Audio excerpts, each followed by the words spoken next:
tauhid, mengenal Allah Subhanahu wa taala. Rekan-rekan sekalian, dahulu Nabi kita Muhammad SAW menyebut satu kelompok yang memiliki penyimpangan, kelompok yang disebut mufariqul lil jamaah, memisahkan diri dari kepemimpinan yang sah, disebutnya dengan Khawarij. Dan terbukti selepas wafatnya beliau sallallahu alaihi wasallam, Abu Bakar dan Umar radhiyallahu anhu, di masa Utsman bin Affan, kelompok ini berkembang, bahkan berhasil membunuh Utsman bin Affan. Begitu juga di masa setelahnya, Ali bin Abi Thalib, sepupu Nabi, menantu Nabi pun juga dibunuh, bukan oleh orang kafir, tapi orang yang memakai baju muslim, tapi salah di dalam berislam. Siapa mereka? Khawarij. Ya. Dan Nabi memakai bahasa yang bisa kita bilang kasar untuk mereka. Rasul menyampaikan orang-orang Khawarij besok di neraka menjadi kilabun nar, anjing-anjing neraka jahanam. Ini bukan perkara yang halus, kasar. Tapi Ali bin Abi Thalib ketika ditanya apakah mereka orang-orang kafir telah keluar dari agama, apa jawabnya Ali? Tidak. Mereka adalah bagian dari kita, cuma mereka terlalu menyimpang jauh. Maknanya apa? Belum bisa disebut kafir. Padahal kerusakan yang dimunculkan itu sudah parah. Ini siapa? Khawarij. Tapi ternyata ada yang rusaknya. Ini kan rusaknya ngurusi manusia. Pemimpin yang tidak sesuai dengan pemahamannya dicap kafir. Manusia-manusia yang tidak sesuai dengan kelompoknya dicap kafir. Nah ini orang-orang yang setuju dengan Al-Quran, setuju dengan hadis, tapi sesuai dengan pemahaman kelompoknya saja. Nah ini cikal bakal Khawarij. Rusak, membuat kerusakan, bahkan sampai munculnya tindakan-tindakan terorisme atas nama jihad, itu juga dari sini. Tapi belum sampai ke dalam level kafir. Ada penyimpangan yang nggak sampai ngerusak banyak,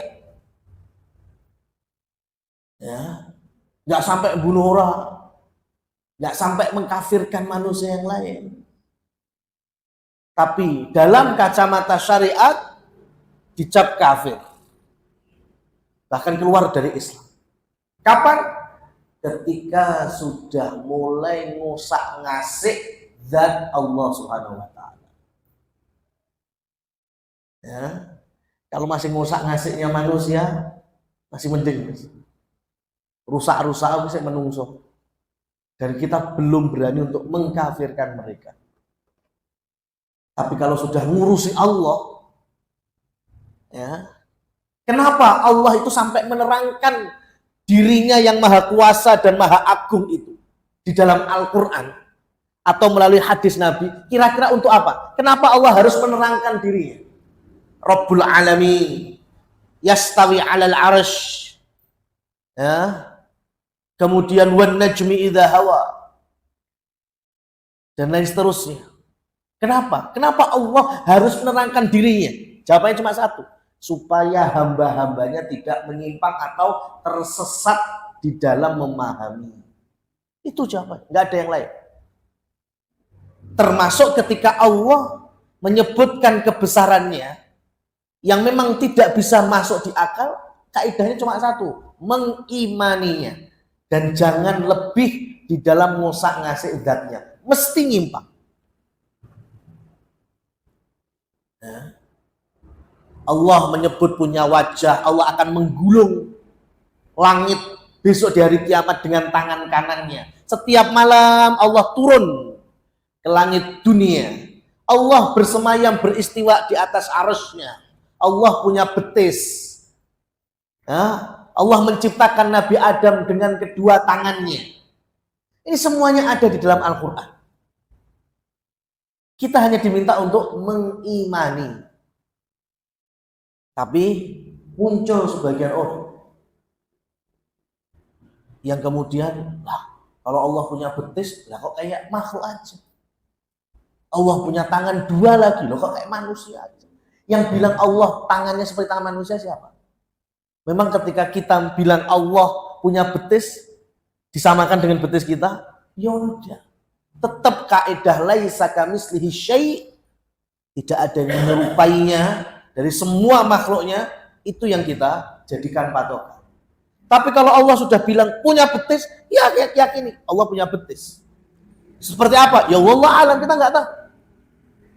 Ya, besok di surga kalau menyaksikan wajah Allah yang sempurna, silahkan.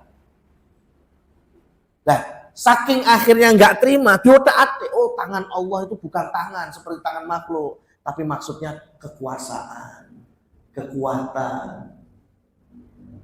Ya, Allah itu jangan dibilang di atas arasy, berarti Allah butuh tempat. Yang bilang Allah butuh tempat itu siapa?